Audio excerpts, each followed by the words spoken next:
नमस्कार। स्वागत है आप सभी का आज के इस सेशन में। इस सेशन में मैं डिस्कशन कराने वाला हूं the 25 of November the Hindu newspaper का एक एडिटोरियल। आज का topic the US boycott of G20 summit in Johannesburg was impolitic. इसी टॉपिक के बारे में डिस्कशन है। इस सेशन में वर्ड्स, ग्रामर, ये सारी चीजें अटैच करके मैं बताने वाला हूं। इन सारी चीजों को सीखने और समझने के लिए आप सेशन के एंड तक जरूर बने रहें। दोस्तों, रीडिंग एक ऐसी हैबिट है जिससे बहुत सारे क्वेश्चंस बनते हैं। जैसे आप कोई भी ग्रामर के रूल्स सीखते हैं ना, वो सारे रूल्स यहाँ पे अटैच होते हैं। और जितनी ज्यादा आप अटैच करके पढ़ेंगे रूल्स को, उतनी अच्छी आपकी इंग्लिश होगी, समझदारी और बढ़ती जाएगी। और साथ ही साथ आपके नॉलेज ये काफी अच्छा होने लगता है। और रीडिंग हैबिट से रीडिंग कॉम्प्रिहेंशन के जो क्वेश्चंस आते हैं एग्जाम में, क्लोज टेस्ट, सेंटेंस रीअरेंजमेंट और एरर डिटेक्शन के जो क्वेश्चंस आते हैं, सेंटेंस कनेक्टर्स, वो सारी चीजें आपकी अच्छी हो जाती हैं। इसलिए डेली बेसिस पर रीड करेंगे, उससे आपकी इंग्लिश तो बढ़ेगी ही बढ़ेगी। साथ ही साथ एग्जाम्स में बहुत अच्छे मार्क्स होने लगते हैं। इसकी आदत को जरूर बनाएं। आइए दोस्तों, यहाँ पे मैं शुरुआत करने जा रहा हूँ। बट हाँ, जब आप कोई भी चीज अच्छे से सीखनी चाहते हैं, उसके लिए जरूरत होती है टाइम देने की। यदि आपके पास टाइम की कमी है, शॉर्ट में चीजें सीखेंगे, तो वो चीजें पूरी तरह से समझ में नहीं आएंगी। जितना आप ज्यादा टाइम देकर सीखेंगे, भले ही आपका टाइम ज्यादा लगता है, पर एक समय के बाद आपका कॉन्सेप्ट उतना ही बढ़िया होता है। आइए दोस्तों, यहाँ पे मैं शुरुआत करने जा रहा हूँ। यहाँ से समझेंगे the US. US as a country use करेंगे तो वहां पे द लगाते हैं, यूएस हो गया। यूके के पहले भी द लगाते हैं। ये रूल आप याद रखेंगे, आर्टिकल्स यानी ए एन द के बारे में है। The US boy cut. बॉयकट मतलब बैन होता है, या फिर एक वर्ड आप जानते हैं वीटो जिसको बोलते हैं। इसका मतलब रोकना होता है, किसी भी चीज को रोकने को कहते हैं बॉयकट, यानी बहिष्कार करना। यूएस का जो बॉयकट है G20 समिट, ये कहाँ पे हुआ है? जोहान्सबर्ग में। ये बॉयकट यानी बैन करना यूएस का वॉज इम्पॉलिटिक। एक तरह से ये इम्प्रॉपर मानी गई चीज है। इम्प्रॉपर का मतलब होता है जो चीजें प्रॉपर नहीं है, या इसके लिए बोलेंगे इनडिसेंट। यहाँ पे इनडिसेंट का मतलब होता है जैसे वे चीजें अभद्र मानी गई। तो यहाँ पे राइटर कहना चाह रहे हैं यूएस की जो बॉयकट है G20 समिट, जो कि हुआ है जोहान्सबर्ग, एक जगह का नाम है। वॉज, ये जो बॉयकट है सब्जेक्ट है, उसकी वर्ब यहाँ है वॉज। ये चीजें हैं इम्पॉलिटिक, यानी इनडिसेंट है, इम्प्रॉपर है। ये बात राइटर कहना चाहे थे। देखिए, यहाँ पे समझेंगे सब्जेक्ट ये है वो, ये बॉयकट।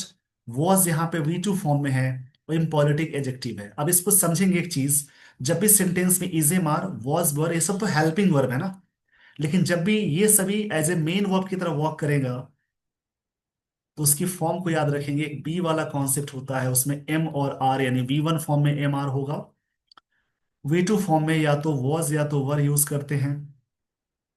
V3 फॉर्म में बीन का प्रयोग करेंगे। V4 फॉर्म में बीइंग का प्रयोग करेंगे। और V5 में इज आप जोड़ेंगे, इसको याद रखेंगे। तो V1 V2 V3 V4 V5, ये 5 फॉर्म्स है वर्ब की। तो जब भी हेल्पिंग वर्ब मेन वर्ब की तरह अटैच करे, तो ऐसे याद रखना है बी और एम आर, ये V1 फॉर्म में है। वाज वर्ब V2 फॉर्म में है, बीन V3 फॉर्म में है, बीइंग V4 में है, और इज V5 में है। तो इसको कैसे मानेंगे हेल्पिंग वर्ब नहीं है? देखिए, कोई हेल्पिंग वर्ब तब तक है जब उसके साथ कोई मेन वर्ब नहीं, मेन वर्ब लगी हो। मेन वर्ब नहीं हो, इसको मानेंगे हमेशा मेन वर्ब। जैसे इम्पॉलिटिक ये एडजेक्टिव है, तो एडजेक्टिव के साथ वॉज जुड़ा, यानी नाउन या एडजेक्टिव के साथ जैसे ही ये हेल्पिंग वर्ब जुड़ जाते हैं, तो उसको मानते हैं मेन वर्ब। तो मेन वर्ब में वॉज वर्ब V2 फॉर्म में मानेंगे। ये वॉज सिंगुलर है, तो यहाँ पे आ गया। इसके लिए वर्ब का सेशन देखें आप, इसी चैनल पे जाएंगे, प्रोफाइल पेज खोलेंगे, आपको मिल जाएगी प्लेलिस्ट। वहां पे वर्ब की प्लेलिस्ट देखेंगे, तो ये सारी चीजें बहुत अच्छी होगी। इसको क्लियर करना बहुत जरूरी है। जब तक उसको क्लियर नहीं करेंगे, इंग्लिश का बढ़िया कॉन्सेप्ट समझ में नहीं आएगा। उस पर जरूर वर्क करें। जैसे मान लीजिए मैंने कहा ही वॉज अ प्लेयर, तो यहाँ पे ना एक ही वर्ब है टोटल। तो जब कोई सेंटेंस में एक ही वर्ब होगी, उसको मानेंगे मेन वर्ब, यानी ये V2 फॉर्म में है। वही मैंने कहा he was playing, chess that time, तो वॉज यहाँ पे हेल्पिंग वर्ब है क्योंकि मेन वर्ब ऑलरेडी आ चुकी है। तो इसको याद रखेंगे, वर्ब के सेशंस को देखेंगे, आपको बहुत सारी चीजें समझ में आएंगी। आइए दोस्तों, यहां से मैं आपको लिए चलता हूं स्टोरी पे।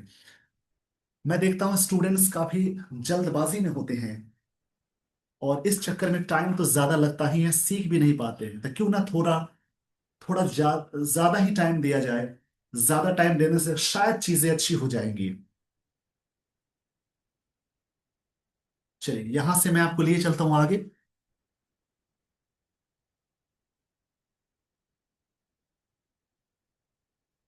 इसको मैं आगे बढ़ा देता हूं। देखिए दोस्तों, एक एक लाइन को अलग अलग करके, एक एक वर्ड्स को अलग अलग करके मैं सारी चीजें बताऊंगा। देखिए, समझेंगे ध्यान से। लिखा है G20 लीडर समिट। एक रूल समझेंगे, जैसे लिखा होता है लीडर में अपोस्ट्रोफी एस लग गया, इसका मतलब है एक लीडर का। उसी लीडर का बना दिया गया प्लूरल लीडर्स। जब एस एंडिंग प्लूरल नाउन हो तो उसमें सिर्फ अपोस्ट्रोफी लगाते हैं। इसका मतलब ये है सिंगुलर के साथ अपोस्ट्रोफी एस, प्लूरल के साथ ये लगाएंगे। इसको याद रखेंगे। The G20 leaders summit in Johannesburg, the first ever held. देखिए, होल्ड की सेकेंड फॉर्म होती है हेल्ड, और उसकी थर्ड फॉर्म होती है हेल्ड। यहां पे समझेंगे, the first ever held in an African country, ये फर्स्ट टाइम हुआ अफ्रीकन कंट्री में। ये जो सबमिट है, सब्जेक्ट है, वॉज यूनिक, ये सबमिट यूनिक मानी गई इन मेनी पॉजिटिव वेज, बहुत सारे पॉजिटिव वेज में, and some not so positive ways, कुछ तरीके से सही नहीं भी मानी गई। राइटर यहाँ ये कहना चाह रहे हैं ये यूनिक मानी गई। यूनिक का मतलब काफी यूनिक होता है, जैसे इसको कहेंगे एक तरह से अद्वितीय बोल सकते हैं, अनोखा। यूनिक मतलब अनोखा बोल सकते हैं। बहुत तरीकों में इसको पॉजिटिव माना गया, बहुत तरीकों में इसको नेगेटिव माना गया।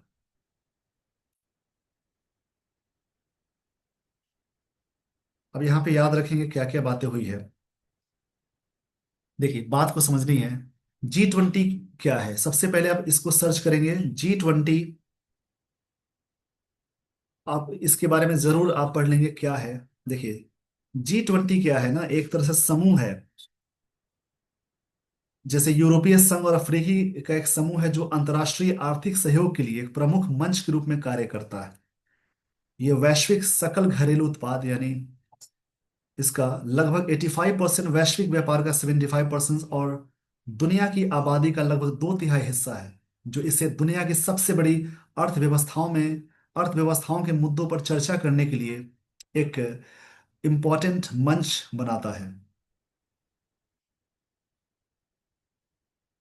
तो इसके बारे में विशेष सर्च करेंगे, समझेंगे यहां से। G20 की जो लीडर्स की जो समिट, समिट कहाँ पे हो, जोहान्सबर्ग। फर्स्ट एवर हेल्ड इन अफ्रीकन कंट्री में, अफ्रीकन कंट्री में पहली बार हुआ। सबमिट सब्जेक्ट है, हेल्ड V2 फॉर्म में आ गया, यानी यहाँ पे हुआ सिंपल पास्ट हो गया। अफ्रीकन कंट्री में वॉज यूनिक, क्या यूनिक था G20 के लीडर समिट। समिट यहाँ पे क्या है, सम्मेलन जिसको बोलते हैं। इस सब्जेक्ट है, वॉज के साथ यूनिक एजेक्टिव है। तो फिर से वही रूल अप्लाई करेंगे। वॉज यहाँ पे V2 फॉर्म में है, जब भी इज एम आर वाज वर्ग के साथ एजेक्टिव या नाउन जोड़ेंगे तो उसको मेन वर्ब मानना है, तो वॉज यहाँ पे V2 फॉर्म में है। Was unique in many positive, बहुत तरीकों में यूनिक मानी गई। Some not some positive ways, कुछ तरीकों में पॉजिटिव नहीं मानी गई। अब यहाँ पे समझेंगे, लीडर्स नाउन है, अपोस्ट्रोफी के बाद नाउन आ गया। जोहान्सबर्ग प्रॉपर नाउन है फर्स्ट। ये न्यूमरल एडजेक्टिव में आता है। न्यूमरल एडजेक्टिव के दो टाइप से, एक होता है डेफिनेट, दूसरा इंडेफिनेट। डेफिनेट में ऑर्डिनल कार्डिनल मल्टीपल होता है। ऑर्डिनल में आएगा first second third, next last होता है। उन सबके साथ हमेशा द लगाते हैं। कार्डिनल में 1 2 3 4 लगाते हैं, और मल्टीपल में सिंगल डबल ट्रिपल ये आता है। ऑर्डिनल कार्डिनल की बात करें तो सबसे पहले द प्लस ऑर्डिनल यूज करना होता है, फिर कार्डिनल आप यूज करेंगे। जैसे लिखा रहता है द फर्स्ट 5, तो यहाँ पे 5 फर्स्ट नहीं लगाएंगे। 5 क्या है, ऑर्डिन, ये कार्डिनल है और फर्स्ट ऑर्डिनल है, इसलिए यहाँ पे द लग गया। एवर हेल्ड, ये कभी मतलब फर्स्ट टाइम हुआ है कहाँ पे, हुआ कहाँ पे, अफ्रीकन कंट्री में। अफ्रीकन एजेक्टिव है, कंट्री नाउन है। सबमिट सब्जेक्ट है, वर्ब यहाँ है। यूनिक एजेक्टिव है, मेनी वेज, मेनी पॉजिटिव है एजेक्टिव है। और पॉजिटिव ये भी एडजेक्टिव है, वेज नाउन है। बहुत पॉजिटिव वे में वो भी कह सकते हैं, और कुछ नॉट सो पॉजिटिव है, और कई बार पॉजिटिव वे में नहीं हुआ था, ये राइटर कहना चाहते हैं। The summit has added, summit had an added voice, summit के पास, देखिए अब यहाँ पे समझना है, समिट सब्जेक्ट है, हैज यहाँ पे ये मेन वर्ब है। जब भी हैव हैज मेन वर्ब की तरह वर्क करे तो हैव V1 में होती है, हैड V2 फॉर्म में, हैड V3 में, और हैविंग V4 में, और हैज होती है V5 में। इसको याद रखेंगे। जैसे मैंने कहा आई हैव अ बुक, ये हैव मेन वर्ब है क्योंकि इसमें टोटल एक ही वर्ब है। अगर मैंने कहा I have bought a book, इस कंडीशन में आपको याद रखनी है, ये हैव यहाँ पे हेल्पिंग वर्ब है, और बॉट है वर्ब की थर्ड फॉर्म, यानी ये प्रेजेंट परफेक्ट टेंस में आएगा। यानी यहाँ पे हैज क्या है, मेन वर्ब है। क्यों? उसके आगे एन एडेड वॉइस, ये नाउन है, नाउन से पहले एक वर्ड आ गया, और उससे पहले आर्टिकल है, तो बीच वाला एडजेक्टिव कहलाएगा। और बीच वाला ईडी फॉर्म में है, यानी उस पास्ट पार्टिसिपल है। पार्टिसिपल के थ्री टाइप्स है, प्रेजेंट पार्टिसिपल, पास्ट पार्टिसिपल और परफेक्ट पार्टिसिपल। तो यहाँ पे हैज मेन वर्ब है, इसको याद रखेंगे। हैज के साथ V3 डायरेक्ट आती, तब उसको मानते प्रेजेंट परफेक्ट टेंस, तब हैज होती हेल्पिंग वर्ब, यहाँ पे मेन वर्ब है। तो यहाँ पे क्या हुआ, the summit has an added voice, summit के पास एक तरह से क्या है, एडेड वॉइस है, यानी एक तरह से ऐड की गई वॉइस है, आवाज है अपनी, मतलब जो डाली गई आवाज है। As the African Union was made, African Union बनाया गया था। अफ्रीकन यूनियन सब्जेक्ट है, वॉज के साथ V3 आ गई, तो इसको कहेंगे सिंपल पास्ट का पैसिव। सिंपल पास्ट का एक्टिव है, structure subject V2 plus object, और पैसिव होता है पैसिव सब्जेक्ट प्लस वाज या वर के साथ आप लगाएंगे V3 प्लस बाई प्लस आगे जोड़ेंगे पैसिव ऑब्जेक्ट। इसको याद रखना है। तो an the African Union was made, ये बनाया गया, a member during India's G20 presidency in 2023, मतलब अफ्रीकन यूनियन को मेंबर बनाया गया था। कब? ड्यूरिंग मतलब दौरान, ये प्रेपोजिशन है, इंडिया की जो G20 प्रेसिडेंसी हुई थी 2023 में, उस समय बनाया गया था। अब देखिए सबमिट यहाँ पे नाउन है, सिंगल वर्ड से पहले आर्टिकल लग गया, नाउन हो जाएगा। हैज यहाँ पे मेन वर्ब है, यानी V5 है। यहाँ पे एन आर्टिकल है, ये एडेड है, पास्ट पार्टिसिपल यानी एडजेक्टिव, नाउन है ये। देखिए आर्टिकल्स के बाद ये एंड द के बाद एक वर्ड आए, और उसके बाद एक और वर्ड आए, तो ये बीच वाला एडजेक्टिव होता है, ये नाउन होता है, इसको याद रखेंगे। इसमें क्या हो गया, एन एडेड वॉइस, ठीक है। तो वॉइस यहाँ पे नाउन है, एडेड यहाँ पे क्या है, V3 फॉर्म में है, एज द अफ्रीकन यूनियन, वो अफ्रीकन यूनियन सब्जेक्ट है, वॉस के साथ V3 आ गई। मेंबर नाउन है, ड्यूरिंग प्रेपोजिशन है, इंडियाज की प्रेसिडेंसी नाउन है, इसकी लास्ट में CY है। तो जिस वर्ड के लास्ट में CY लग जाए, सी लग जाए, नेस लग जाए, TION लग जाए, MENT लग जाए, लास्ट में जुड़ने वाली चीज को कहते हैं सफिक्स। उसके अलावा इजम लग जाए, ट्यूड लग जाए, एज लग जाए, उसके अलावा एज के अलावा और भी सारी चीजें हैं, SIS लग जाए, वो सारे वर्ड्स नाउन कहलाएंगे। तो यहाँ पे प्रेसिडेंसी नाउन है। तो समिट जो जो इस समिट के पास अपनी एक वॉइस है, अफ्रीकन यूनियन बनाया गया था, मेंबर ड्यूरिंग इंडियाज की जो प्रेसिडेंसी थी उस टाइम में। अब देखिए यहाँ पे एज अ रिजल्ट, ये सब ना कनेक्टर पे काम आने वाले हैं। एज अ रिजल्ट का मतलब होता है, ये सब कनेक्टर में आएगा, इसको याद रखेंगे। एज अ रिजल्ट का मतलब है बिकॉज ऑफ या ड्यू टू, इसका मतलब हिंदी में कह सकते हैं फलस्वरूप। इसकी हिंदी होती है जैसे के परिणाम स्वरूप। The deliberations and declaration seemed, लिखा है, imbued by the spirit of global south as they listed the multiple challenges the world faces including conflict। देखिए पूरी लाइन को पहले समझेंगे, उसको मैं थोड़ा सा ऊपर ले चलता हूँ, स्लाइड को थोड़ा सा ऊपर करता हूँ। देखिए एज अ रिजल्ट, रिजल्ट का मतलब इसके परिणाम में डेलिब्रेशन से एक वर्ड मिला।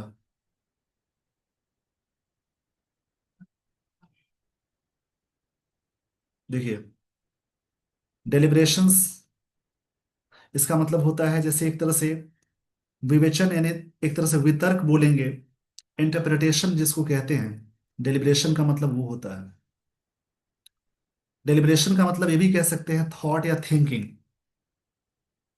जो यहाँ पे बोलेंगे थिंकिंग को वही बोलेंगे डेलिब्रेशंस। आगे है and declaration.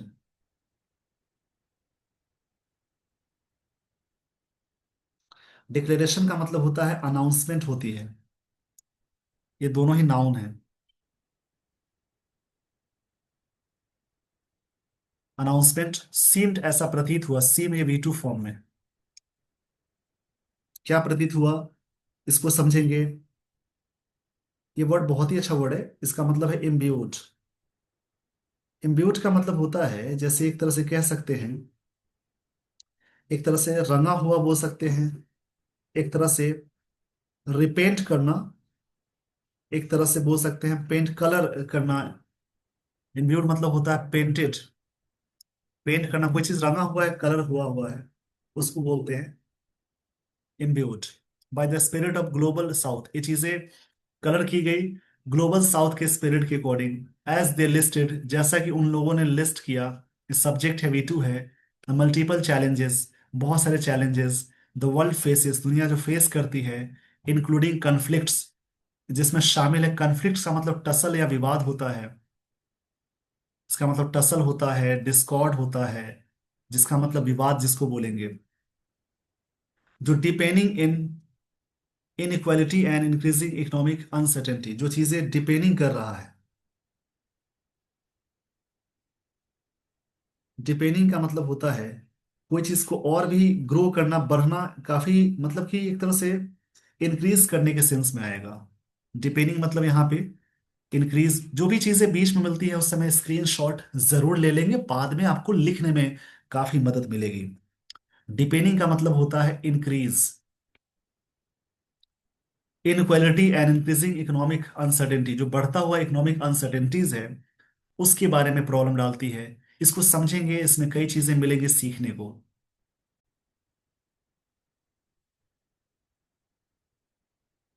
Depending in inequality, inequality असमानता, ये चीजें काफी बढ़ती जाती हैं।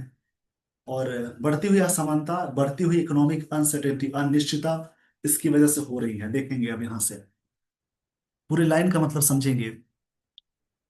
डेलिब्रेशंस यानी जो डिस्कशंस है, इंटरप्रिटेशन है और डिक्लेरेशन है। सीम हुआ इम्प्यूड बाय, इम्प्यूड मतलब पेंटेड होता है, ये चीजें पेंटेड किया गया the spirit of global south के द्वारा, एज दे लिस्टेड, जैसा कि उन्होंने लिस्ट किया था multiple challenges the world faces, जो दुनिया फेस करती है, इंक्लूडेड, इंक्लूडिंग शामिल करते हुए कॉन्फ्लिक्ट्स जो विवाद होते हैं, और डिपेंडिंग इनइक्वलिटी जो बढ़ता हुआ असमानता है, और बढ़ता हुआ अनसर्टेनिटी अनिश्चितता है उसके बारे में। अब यहाँ पे ग्रामेटिकल चीजों को देखेंगे।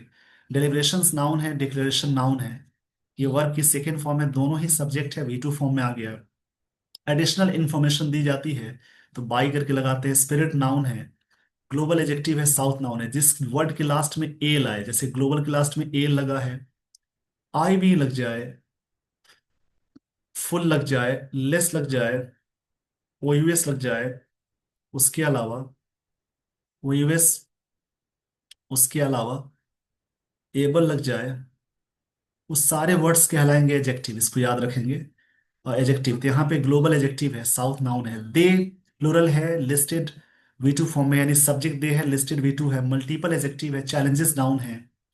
वर्ल्ड फेसेस, दुनिया फेस करती है, दुनिया सब्जेक्ट है, और फेसेस V5 है, यानी सिंपल प्रेजेंट टेंस है।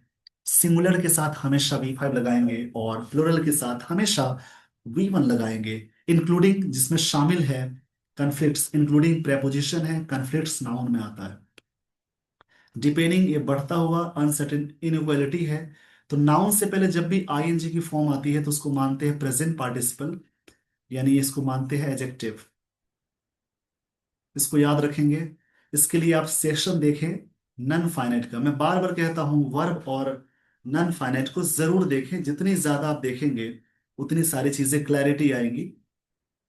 इस पे नाउन, प्रोनाउन, एडजेक्टिव सभी के वीडियोस हैं। आप प्लेलिस्ट जैसे ही खोलेंगे प्रोफाइल पेज के बाद तो हर चीजों के बारे में मिलेगा, आप घर बैठे बहुत चीज एक्स्ट्रा में सीख सकते हैं। इंक्रीजिंग ये भी एडजेक्टिव है, इकोनॉमिक एडजेक्टिव, अनसर्टेनिटी नाउन है। आगे देखेंगे, इन पर्टिकुलर नेशंस गैदर, नेशंस जो राष्ट्र है गैदर हुए, सब्जेक्ट वी टू, गैदर मतलब एकत्रित होना, एक जगह आना।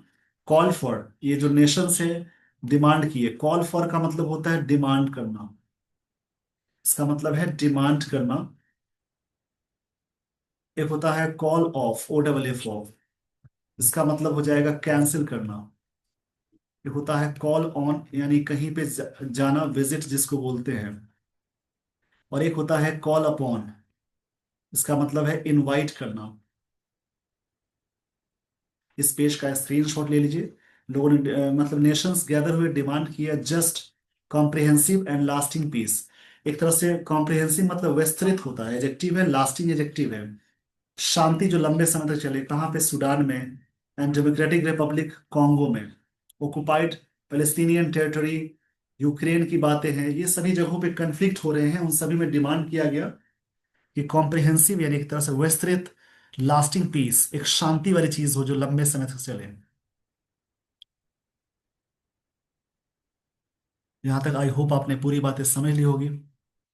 इसमें लिखा था democratic public of Congo, Congo की बात है। देखो कॉन्गो का मतलब, मैं आपको यहां से मीनिंग समझाता हूँ, यहां से ग्रामेटिकल चीजों को आप ज्यादा फोकस करेंगे। जैसे मैंने पीछे बताया, यहां भी आप फोकस करेंगे। देखिए कॉन्गो का मतलब क्या होता है। Congo refers to river, one of the largest rivers in the central Africa, का मतलब कॉन्गो एक रिवर का नाम है जो ऑक्युपाइड फलस्तीनियन है। यहाँ पे मैं थोड़ा सा एडजस्ट कर देता हूँ, कई बार ऐसा होता है स्लाइड इधर उधर भाग जाती है, तो उसको एडजस्ट करना जरूरी होता है। देखिए यहाँ पे बात हो गई occupied Palestinian territory and invoking, यहाँ पे एक वर्ड मिला इन्वोक करते हुए।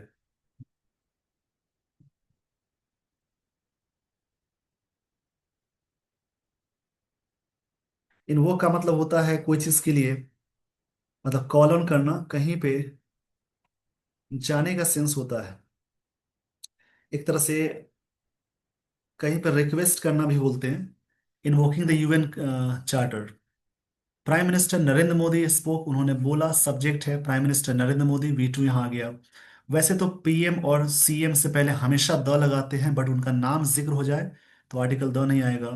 एट ऑल थ्री सेशंस, तीनों सेशंस में ऑफ G20, G20 के सेशंस में prime minister Narendra Modi spoke, उन्होंने बोला at all three sessions of G20, G20 के जितने भी सारे सेशंस हैं उनमें, सजेस्टिंग यानी सजेस्ट करते हुए प्रेजेंट पार्टिसिपल है। सिक्स इनिशिएटिव्स, देखिए इनिशिएटिव्स के लास्ट में आईवी लगा, बट ये नाउन है। कुछ एक्सेप्शंस वर्ड्स आपको मिलेंगे। That India could lead, Bharat lead कर सकता है था, इन ऑर्डर टू मतलब इस उद्देश्य से, address some of those issues, ताकि वो सारे इश्यूज को एड्रेस कर सके यानी संबोधित कर सके। पर्टिकुलरली, विशेष रूप से ये एडवर्ब हो जाएगा। On the need to reconsider, जरूरत है रिकंसीडर करने के लिए। Parameters of global development, global development का जो पैरामीटर्स है उसको और भी ज्यादा रिकंसीडर यानी फिर से विचार करने की जरूरत है।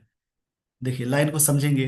Prime minister Narendra Modi subject है, ये V2 है। थ्री सेशंस, सेशंस नाउन है, सेशंस नाउन है, थ्री एडजेक्टिव है। G20 के तीनों सेशंस में उन्होंने बोले, सजेस्ट करते हुए प्रेजेंट पार्टिसिपल है। इनिशिएटिव्स नाउन है, that India could lead, past में है तो मॉडल के साथ कैन का कुड ला गया, और मॉडल के साथ हमेशा V1 लगाते हैं। इन ऑर्डर टू, ये इस उद्देश्य से कि एड्रेस कर सके सम ऑफ दोज इश्यूज, याद रखेंगे दिस दैट के साथ हमेशा सिमिलर, और दीज और दोज के साथ हमेशा प्लुरल। पर्टिकुलरली एडवर्ब है on the need to reconsider, जरूरत है रिकंसीडर करने के लिए। पैरामीटर से नाउन है, ग्लोबल एडजेक्टिव है, डेवलपमेंट नाउन हो जाएगा।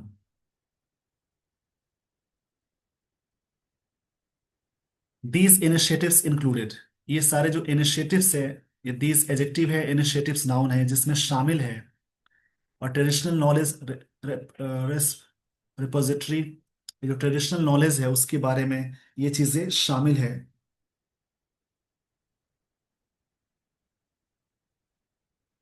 यहाँ पे राइटर ये कहना चाह रहे हैं आगे की लाइंस को देखेंगे, G20 African skill multiplier initiatives where India propose, जहां पे इंडिया प्रपोज कर सकता है टू, प्रपोज के साथ से के साथ सजेस्ट के साथ, इसके साथ आगे ऑब्जेक्ट आता है, टॉक के साथ, टॉक है, लिसन है, इन सब के साथ हमेशा टू लगाते हैं। India propose to train million people across Africa, Bharat propose किया कि अफ्रीका में बहुत सारे मिलियन पीपल को ट्रेन करेंगे, करेगा India. A global health care response team में initiatives on counter countering the drug terror nexus, इसमें काउंटर करने के लिए। And open satellite data partnership, ये सारी चीजें हैं जिसपे भारत ने इनिशिएटिव लिया, यानी कहने की सेंस ये है कि दीज इनिशिएटिव्स में शामिल ये सारी चीजें हैं। शेयर एग्रीकल्चर है, फिशिंग है, डिजास्टर रिलेटेड इंफॉर्मेशन है, G20 critical minerals circulatory initiative है, सारी चीजों में मतलब इसमें रिकंसिडर होने चाहिए, ये सारे इनिशिएटिव्स लिए गए जिसमें ये सारी बातें शामिल थी। आगे की लाइंस को देखेंगे, द गवर्नमेंट असर्टेड, सरकार ने असर्ट किया यानी जोर दिया, सब्जेक्ट है V2 फॉर्म में, दैट इट हैड, गवर्नमेंट के लिए हमेशा इट लगाते हैं, it had a role, had यहाँ पे V2 फॉर्म में है, इसके पास एक रोल है इन ड्राफ्टिंग, इन के बाद जेरेंड आ गया, ड्राफ्ट यानी ऑर्डर करने में, the declaration, but would have been disappointed, ये चीजें डिसअपॉइंटेड हो जाएंगी, ये पैसिव में चला जाएगा। द ब्रीफ कंडेमनेशन, कंडेमनेशन मतलब होता है डायट्राइव, डायट्राइव मतलब होता है क्रिटिसिज्म बोल सकते हैं, क्रिटिसिज्म। एक वर्ड आता है कंडेम्ड, इसका मतलब है to criticise. Compare to 2023 New Delhi declaration जो किया गया था 2023 में, उस समय की तुलना में, given the Delhi blast, Delhi blast को दिया गया एंड पहलगाम अटैक, ये सारी चीजें उसमें शामिल हुई। मतलब देखिए लाइन को समझेंगे कि सरकार ने सर्ट किया, जोर दिया, इट हैड रोल, अपनी ड्राफ्टिंग होती है डिक्लेरेशन में, वुड हैव बीन डिसअपॉइंटेड हो गई होती, द ब्रीफ कंडेमनेशन जो क्रिटिसिज्म था टेररिज्म का, व्हेन कंपेयर टू 2023 की बात है, न्यू दिल्ली डिक्लेरेशन भी आया, गिवन दिल्ली ब्लास्ट के बारे में बात आई, और पहलगाम अटैक जो देश इंडिया यानी भारत में हुआ, वो सारी चीजें यहाँ पे डिसअपॉइंटेड की हैं। लीडर्स प्रेजेंट, लीडर प्रेजेंट जो थे स्पोक किए volubly about need for bolstering G20 role, G20 role को बोल्स्टर करना। बोल्स्टर का मतलब होता है जैसे एक तरह से कोई भी चीज को ना काफी मतलब एक तरह से स्ट्रेंथन, सपोर्ट करने के सेंस में आएगा, सपोर्ट करने के सेंस में आता है bolster. G20 role in managing, manage करने में ग्लोबल चैलेंजेस को, इस लाइन को समझेंगे आगे। बट वर्ड साइलेंट, ये चीजें साइलेंट थी, मतलब यहाँ पे क्या है, जैसे लीडर्स ये सभी साइलेंट थे, वर यहाँ पे मेन वर्ब है, साइलेंट एडजेक्टिव है। ऑन द एब्सेंस ऑफ मतलब कमी थी मोस्ट इंपॉर्टेंट डिग्निटी की, US president Donald Trump did not just skip the summit, उन्होंने सिर्फ समिट को स्किप नहीं किया था, but the US government also boycotted it, US government ने इसको बॉयकट भी किया, सिर्फ स्किप ही नहीं किया। मतलब सारे लोग साइलेंट थे, एब्सेंस थी, कमी थी, डिग्निटरी, डिग्निटरी का मतलब एक तरह से व्यक्ति होते हैं जिसके बारे में बात होती है, यूएस प्रेसिडेंट डोनाल्ड ट्रंप की।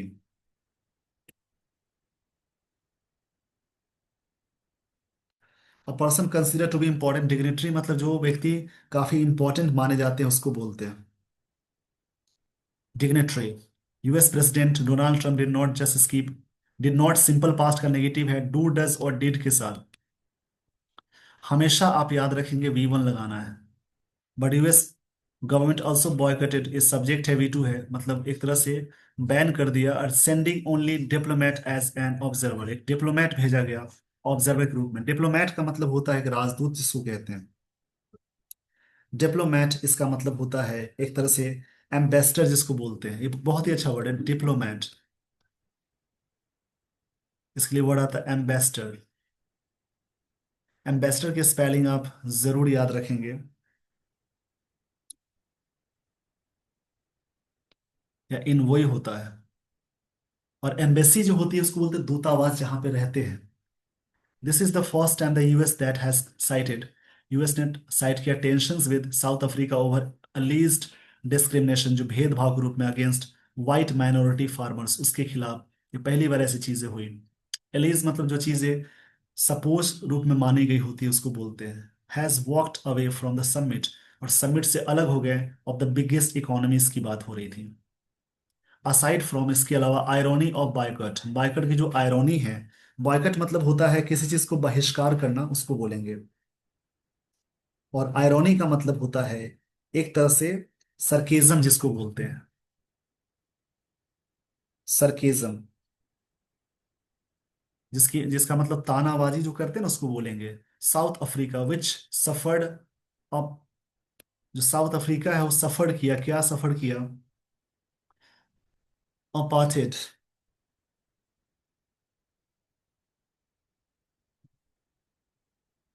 अपार्थेड मतलब होता है एक तरह से, मतलब अलगाव, आइसोलेशन फील किया।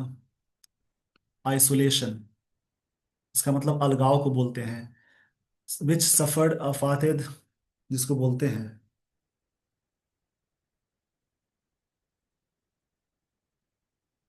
Apartheid under the African led regime, जो शासन है उसको बोलते हैं। यूएस की जो डिसीजन है also raises questions over it's commitment, US की डिसीजन जो है वो सवाल खड़े करते हैं इन सारे कमिटमेंट्स में, कमिटमेंट जो भी हैं उसमें। G20 even it takes over its presidency of for 2026, 2026 की जो प्रेसिडेंसी है, इस ये कमिटमेंट की बात हो गई। यूएस की जो decisions also raises questions over commitment to G20 event it takes over its presidency, ये कहाँ होगा 26 में, इसके बारे में बात हुई है। द एब्सेंस मतलब कमी होती है, नाउन है। Leader of the largest economy and lack मतलब कमी, जिसके लिए वर्ड आता है पॉसिटी, या फिर वर्ड बोलते हैं दर्थ। यूनिवर्सल क्रिटिसिज्म है ऑफ डिसीजन का, run counter to the hope and hype किया गया। G20 finally representing a more democratic world, एक तरह से मतलब more democratic world order over the last few years में चीजें हुई। देखिए लाइन का मतलब है कि एब्सेंस थी लीडर ऑफ लार्जेस्ट इकोनॉमी की, कमी थी क्रिटिसिज्म की, डिसीजन रन काउंटर किया होप और हाइप को। हाइप मतलब कोई चीज को बढ़ाते हैं उसको बोलेंगे। Finally representing a more democratic world order the last few years, the spirit of, ये नाम है अब, अबुंटू, और I am because we are. तो इसके बारे में एक दिया हुआ है, समझ लीजिएगा इसको। एक टर्म दिया हुआ है जिसका मतलब है UBUNTU।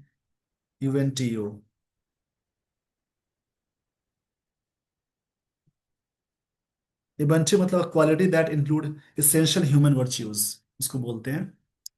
I am because we are refer to this year, declaration में बताया कि मैं हूं बिकॉज वी आर, हम सभी हैं। Must be headed by very powers that would seek, इनको जरूर हीडेड होनी, सुननी हो चाहिए। हीडेड मतलब होता है ना, जैसे कि एक तरह से हीडेड का मतलब है कहीं पे ना हीडेड होने का सेंस हो जाएगा,